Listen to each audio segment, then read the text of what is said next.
In this lecture we are starting our second chapter, that is structure of atom, and this lecture is going to be very fantastic because in this lecture we will cover some basic core concept of the physics as well, since this chapter is in our physical chemistry, but the topics from this chapter also in our physics. Okay, so this chapter is going to be very fantastic and we will discuss it in a story line way. ठीक है, आपको ऐसा लगेगा जैसे कोई कहानी चल रही है.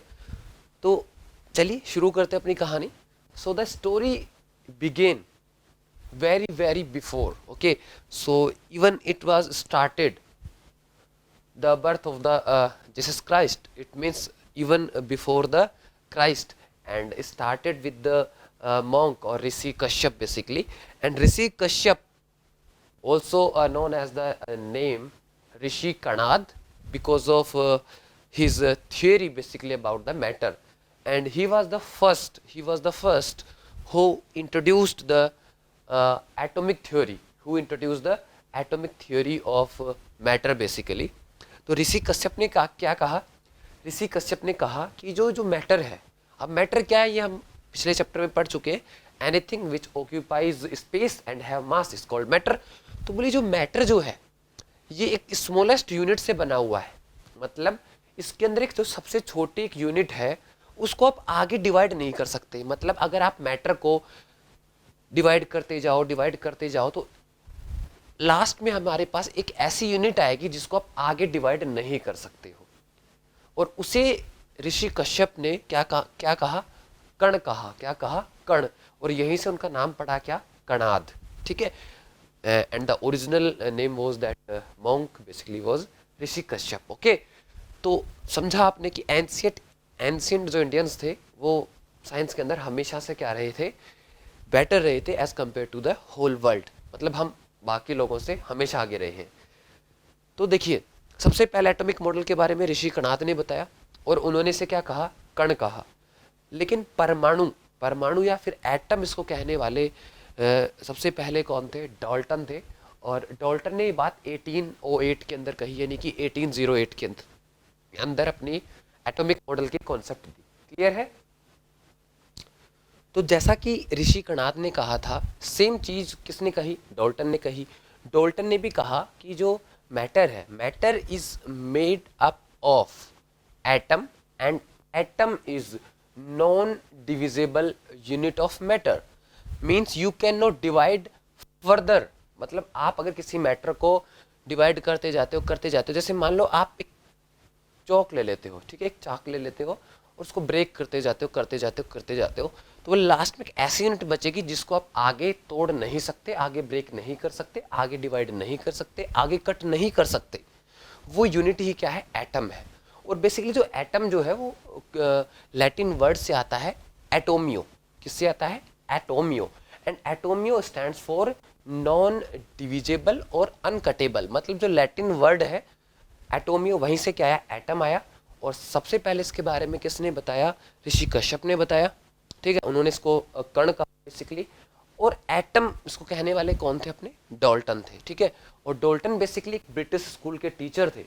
ठीक है, मतलब फर्स्ट एटॉमिक नॉन थ्योरी. क्योंकि साइंस में हम नॉर्मल सी बात है, हम साधु संतों की बात को कंसिडर नहीं करते हैं. पता नहीं क्यों नहीं करते, I have no idea about it, but in my class I always consider their approach, their contribution. ठीक है, लेकिन बुक्स में जनरली जो है कंसिडर नहीं किया जाता है. तो अगर मैं बुक्स के पर्सपेक्टिव से देखूं तो सबसे पहले एटॉमिक मॉडल देने वाले कौन थे? अपने एक ब्रिटिश स्कूल टीचर थे जिनका नाम क्या था? डाल्टन था. अब डाल्टन का जो एटॉमिक मॉडल था वो उस टाइम के जितने भी कंजर्वेशन लॉज थे उनको अच्छी तरीके से सेटिस्फाई कर रहा था. जैसे लॉ ऑफ मास कंजर्वेशन अपन ने फर्स्ट चैप्टर में पढ़ा था. ठीक है, लॉ ऑफ डेफिनेट प्रोपोर्शन. ठीक है, तो इन सबको वो अच्छे से क्या कर रहा था? एक्सप्लेन कर रहा था.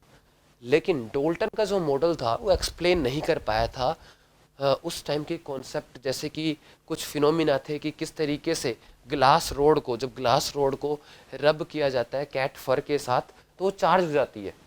ठीक है, या फिर किस तरीके से अगर एक प्लास्टिक रोड को सिल्क क्लॉथ पर अगर रब किया जाए तो वो भी चार्ज हो जाती है. ठीक है, जैसे आपने छोटा सा एग्जांपल देखा होगा, अगर आपने अपने बचपन में अपने ड्राई हेयर्स में कभी अपना स्केल स्केल समझते हो, स्केल को अगर अपने हेयर्स में रब करोगे और फिर कागज़ के यानी कि जो पेपर उसके स्मॉल स्मॉल पीसेस के पास लेकर जाओगे तो वो उसको अट्रैक्ट करने लग जाता है। तो ऐसा क्या हुआ? ठीक है, तो अब तो हमें पता है कि ये सब इलेक्ट्रोस्टैटिक है, इलेक्ट्रोस्टैटिक फोर्स की वजह से है, लेकिन उस वक्त ये नहीं पता था और डोल्टन का एटॉमिक मॉडल इसको एक्सप्लेन नहीं कर पा रहा था। तो ठीक है भाई, नहीं कर पा रहा था तो मतलब एक अच्छा मॉडल नहीं कह सकते अपन इसको, लेकिन हाँ कुछ चीज़ों को उन्होंने एक्सप्लेन किया, जैसे कि उन्होंने लॉ ऑफ कंजर्वेशन जो थे अपने उस टाइम के, जैसे मास कंजर्वेशन लॉ हो गए, डेफिनेट प्रोपोर्शन हो गए, ठीक है, उन सबको उन्होंने अच्छे से एक्सप्लेन किया और एटलीस्ट हमें ये बताया कि ठीक है कि मैटर जो है एक अनडिविजिबल यूनिट से बना हुआ है, दैट इज कॉल्ड एटम। अब करंट सिनेरियो में देखें तो क्या डोल्टन का एटॉमिक मॉडल सही है?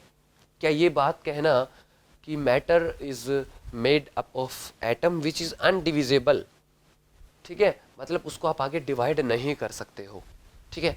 अब आपको तो पता है एटम से अपन इलेक्ट्रॉन बाहर निकाल सकते हैं, एटम से जब इलेक्ट्रॉन एक्सचेंज होते हैं तभी तो आयन बनते हैं, ठीक है। आपको तो ये भी पता है कि इवन न्यूक्लियस को भी हम क्या कर सकते हैं, ब्रेक कर सकते हैं। न्यूक्लियर जो रिएक्शंस होती हैं, फ्यूजन फिजन, उनमें सब में क्या है, इवन न्यूक्लियस भी क्या हो रहा है, कहीं ना कहीं डिवाइड हो रहा है। तो इसका मतलब क्या डोल्टन का ये कहना कि मैटर अनडिविजिबल यूनिट से बना हुआ है, क्या ये कहना गलत है?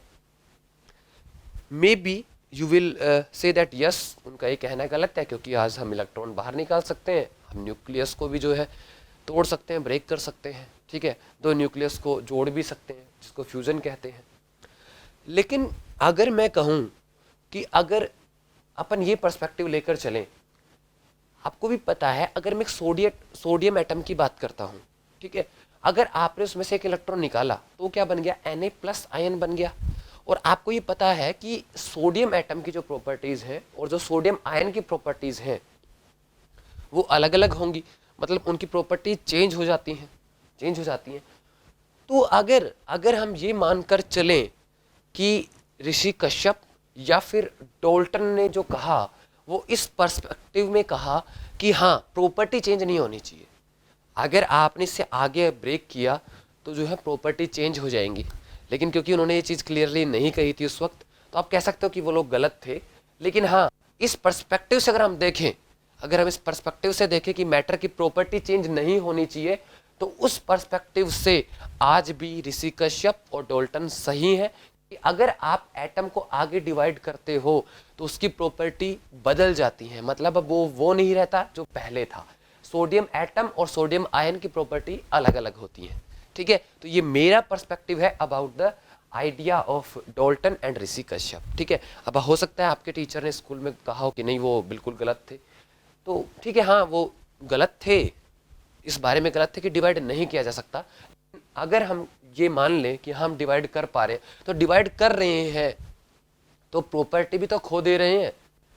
अगर आपने डिवाइड किया भी तो उसकी कॉस्ट क्या है, you have lost their net, मतलब उनकी जो इंट्रिंसिक प्रॉपर्टी थी वो खो दे रहे हो आप। अगर आप सोडियम को सोडियम+ बना रहे हो, ठीक है, आपने डोल्टन को तो झुटला दिया एक इलेक्ट्रॉन बाहर निकाल के कि देखो हमने एटम को तोड़ दिया, लेकिन प्रॉपर्टी वो कहाँ रही, Na+ की प्रॉपर्टी Na जैसी नहीं रहेंगी, समझ गए। तो मतलब पर्सपेक्टिव पे डिपेंड करती हैं चीज़ें।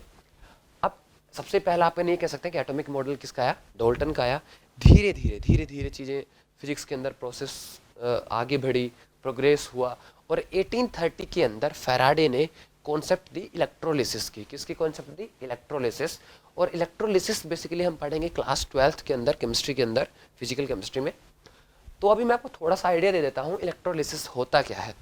इलेक्ट्रोलिसिस क्या होता है कि कोई भी एक सॉल्यूशन है जिसके अंदर कोई आयनिक कंपाउंड डिजोल्व है, जैसे अगर मान लो मैं वाटर के अंदर NaCl डिजोल्व कर देता हूँ, तो अगर ऐसे सॉल्यूशन से इलेक्ट्रिसिटी फ्लो कराई जाए, ऐसे सॉल्यूशन से इलेक्ट्रिसिटी फ्लो कराई जाए, तो आयंस का डिकम्पोजिशन स्टार्ट हो जाता है, and this process is called electrolysis. So electrolysis is nothing but the decomposition of ions when electricity is phloem through the solution, यानी कि जब सॉल्यूशन से इलेक्ट्रिसिटी फ्लो होगी तो आयंस का क्या हो जाएगा, डिकम्पोजिशन स्टार्ट हो जाएगा, और यही क्या है, इलेक्ट्रोलिसिस है। तो 1830 के अंदर ये बात फैराडे ने बताई, और इलेक्ट्रोलिसिस पे बेस्ड बहुत सारे फिनोमिना है, वो सब हम क्लास 12th के अंदर पढ़ेंगे, ठीक है, अब आगे चलते हैं। अब आया 1850, क्या आया 1850, और 1850 के अंदर फैराडे ने CRT एक्सपेरिमेंट किया, cathode ray tube, and sometime it is also called cathode discharge ray tube. Okay, तो कैथोड रे ट्यूब एक्सपेरिमेंट क्या था, CRT एक्सपेरिमेंट क्या था, और ये क्या कंफर्म करता है, क्या बताता है। तो 1850 के अंदर फैराडे ने क्या किया, एक पार्शली इवैक्यूएटेड ट्यूब ली, बेसिकली पार्शली मतलब उसको वैक्यूम पंप की मदद से उसकी थोड़ी जो गैस है, नॉर्मल सी बात आपको पता है अपने एनवायरनमेंट में क्या होती है, गैसेस होती हैं। तो जो उन्होंने ग्लास ट्यूब ली, जो कि आप यहाँ पे देख पा रहे हो, उन्होंने क्या किया, उस ट्यूब को पंप की मदद से थोड़ा सा पार्शली इवैक्यूएट किया, मतलब थोड़ा सा उसके अंदर वैक्यूम क्रिएट करने की कोशिश की, ठीक है। और उसके बाद उसके अंदर दो इलेक्ट्रोड यूज़ किए, एक कैथोड हो गया, एक एनोड हो गया। एनोड को किससे कनेक्ट किया, पॉजिटिव टर्मिनल ऑफ बैटरी से कनेक्ट किया, कैथोड को नेगेटिव टर्मिनल ऑफ बैटरी से कनेक्ट किया। और ये देखने के लिए कि सर्किट में कोई करंट फ्लो हो रहा है या नहीं हो रहा है, हमने एमीटर भी मान लो कनेक्ट कर देते हैं हम, ठीक है। अब क्या हुआ, जैसे जैसे उन्होंने वोल्टेज बढ़ाया तो उन्होंने देखा, अब शुरुआत में तो आपको पता है, अब ये सर्किट अगर आप बाहर से देखते हो सर्किट कंप्लीट नहीं है, क्योंकि कैथोड और एनोड के बीच में क्या है, फ्री स्पेस एक तरीके से, ठीक है। या फिर आप ये कह सकते हो क्योंकि पार्शियली इवैक्यूएटेड है तो कुछ गैस होगी, भाई कोई कंडक्टर तो नहीं है ना स्ट्रॉन्गली, कोई अपन ये नहीं कह सकते नहीं डायरेक्ट कोई कंडक्टर कनेक्टेड है, तो मतलब सर्किट कंप्लीट नहीं है, अगर आप इलेक्ट्रिसिटी के कॉन्सेप्ट से ये चीज़ समझते हो। अब क्योंकि सर्किट कंप्लीट नहीं है तो करंट फ्लो नहीं होना चाहिए, नहीं होना चाहिए, नॉर्मल परसेप्शन तो यही कह रहा है। अब हुआ क्या कि जैसे जैसे उन्होंने वोल्टेज बढ़ाया, वोल्टेज बढ़ाते गए, तो फिर क्या हुआ कि वहाँ पर उन्हें करंट मिल गया, मतलब एमीटर के अंदर आप ये कह सकते हो कि एमीटर के अंदर क्या आ गया, करंट जो है, करंट के लिए डिफ्लेक्शन आ गया कि हाँ अब यहाँ पे करंट फ्लो हो गया।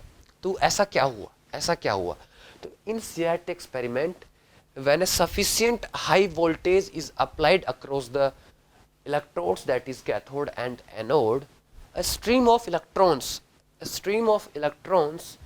started from the cathode, travel towards the anode, and thus way we get the electricity in our circuit or we get the current in our circuit, ठीक है। इस तरीके से हमें करंट मिल जाता है सर्किट में, क्योंकि करंट क्या होता है, एक तरीके से सर्किट आपका कंप्लीट हो रहा है, और वही क्या देता है आपको, करंट देता है। एक नॉर्मल जो एक सिंपल परसेप्शन जो होता है वो यही होता है, ठीक है। तो जब हाई वोल्टेज जब किया तो हाई वोल्टेज से क्या हुआ कि कुछ ना कुछ तो निकला कहाँ से, कैथोड से, और वो एनोड पर गया, तभी अपने को क्या मिला, करंट मिला। अभी कुछ ना कुछ क्या निकला, नॉर्मल एक्सपेरिमेंट में इलेक्ट्रॉन को आप ऐसे थोड़ी देख सकते हो, नहीं देख सकते हो।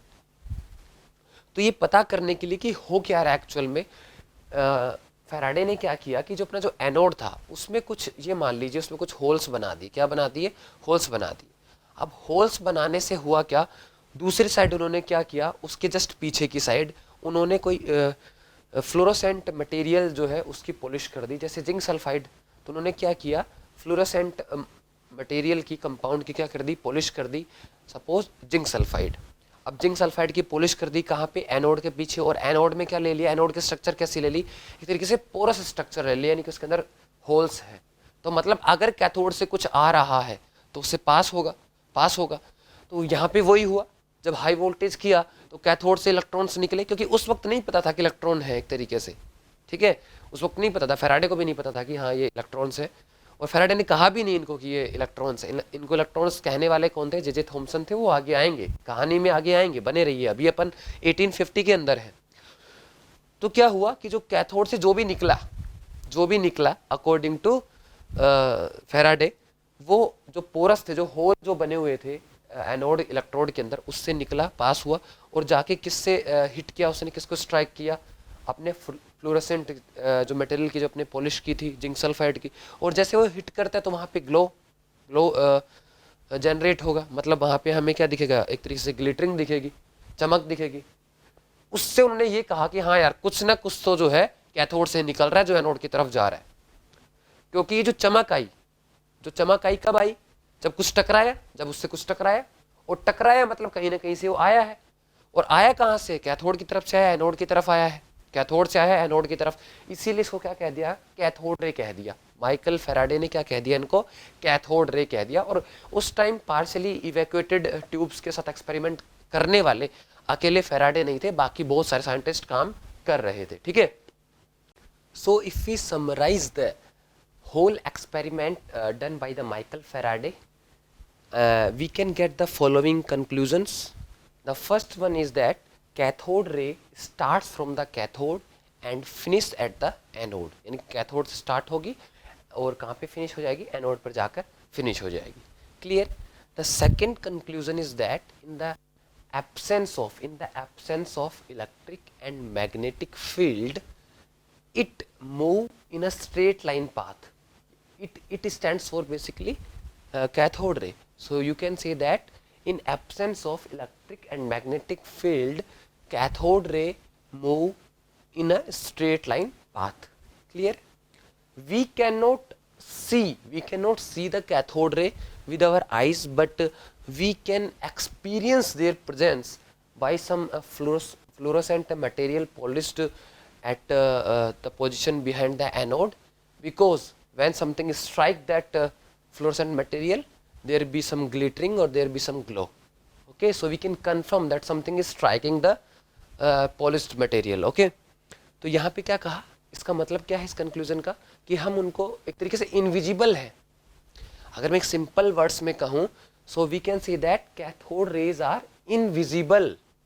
वो दिखेंगे नहीं आपको, आपको आंखों से नहीं दिखेंगी, लेकिन आप उनकी प्रेजेंस को एक्सपीरियंस कर सकते हो, जैसा कि हमने जिंक सल्फाइड की पॉलिश करके किया, ठीक है। तो this is the third conclusion.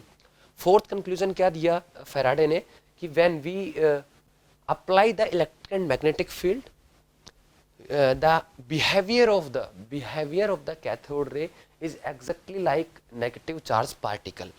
क्या कहा फेराडे ने, that in the presence of electric and magnetic field, behavior of cathode ray is exactly like some negatively charged particle. So Faraday confirmed that whatever is coming out from the cathode is basically contains negatively charged particle. That's why we also call cathode ray as cathode ray particle, okay. मतलब particle word भी use किया जाता है। And the final conclusion which was proposed by the Faraday was that that cathode ray experiment or cathode ray, whatever is coming from the cathode to anode, does not depend on the nature of electrode, कि आपने जो electrode जो लिए हैं वो किस material के लिए, उस पर डिपेंड नहीं करेंगे। neither depends on the nature of gas which is present in the partially evacuated tube, okay। यानी कि जो आपने इफेक्ट देखा है, मतलब कुछ निकला है कहाँ से, कैथोड से, और कुछ एनोड पर पहुंचा है, वो आप कौन सा मटेरियल यूज़ कर रहे हो इलेक्ट्रोड बनाने के लिए, उस पर डिपेंड नहीं कर रहा है। ना ही इस बात पे डिपेंड कर रहा है कि उस पार्शियली इवैक्यूएटेड ट्यूब के अंदर कौन सी गैस आप ले रहे हो।